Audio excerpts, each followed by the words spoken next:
Stephen Harper, I think your cuts suck. I don't think they reflect reality across Canada. I certainly don't think they reflect reality for rural Canadian women or women in minority communities, women who have challenges at different levels, whether it be educational or ability-wise or language-wise. I think we've got a lot of work to do for women's equality in Canada, and I'd like my government to make that a priority and to pay for that. And you know what? I think a lot of other people here on the street do as well. So hopefully you'll be getting a lot of calls about it. This won't be the end of it from us. And we'll put together a sustained effort, and regardless of the weather, we'll be out letting you know that women's equality is a priority for men and women in Canada.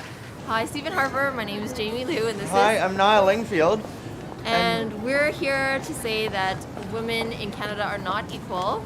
We think it's time to reevaluate the priorities and look at making Canada an equal place for women and everyone to coexist and bring forth a stronger economy.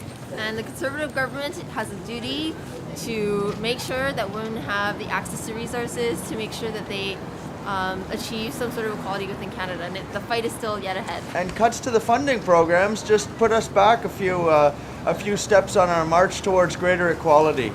So help us, Stephen Harper, make this happen. Thanks. Thanks. Je trouve complètement inacceptable que notre gouvernement ait coupé le statut de condition féminine parce que, en tant que jeune femme au Canada, je pense qu'il reste encore beaucoup de chemin à faire et le gouvernement a définitivement un rôle à maintenir un appui pour les groupes qui existent et qui doivent continuer à pousser le travail qu'elles font déjà. Donc j'espère que les décisions prises en septembre dernier pourront être changées au nom de la moitié de la population canadienne. Merci. Mr. Harper, my name is Fiona Cook. I'd like to say that when you cut funding to women's advocacy groups, you seriously undermine the whole notion of democracy in our society. If groups can't advocate and be equal actors in the political process towards creating a juster society, what kind of democracy do we really have?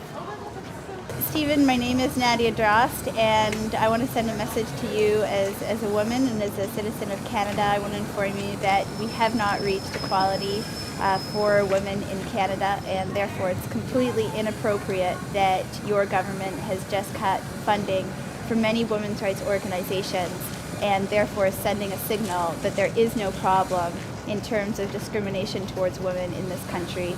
These organizations serve a very important role for women's rights in Canada, and they also serve an important role by being active members in a democracy.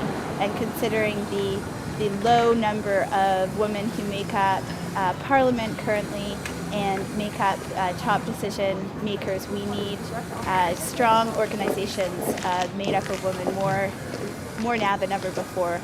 So I implore your government to restore funding to the status of women as well as the Court Challenges program. Thank you. Hi, my name is Nancy Peckford, and I work here in Ottawa, and I'm very concerned about the cuts that Mr. Harper has made recently to Status Women Canada and the regional offices, as well as the fact that he's decided not to implement proactive pay equity legislation or ensure that there's a good childcare plan in place for women in Canada. And I think that these measures in 2006 are really unnecessary, and that in fact there's a lot of good work to be done, and that he should turn his attention to that instead of trying to destabilize the lead department for gender equality in Canada and make sure that in fact women don't have access to the mechanisms they need so that they can advocate for their rights and ensure that we eliminate discrimination for all women. So Mr. Harper, please reverse course.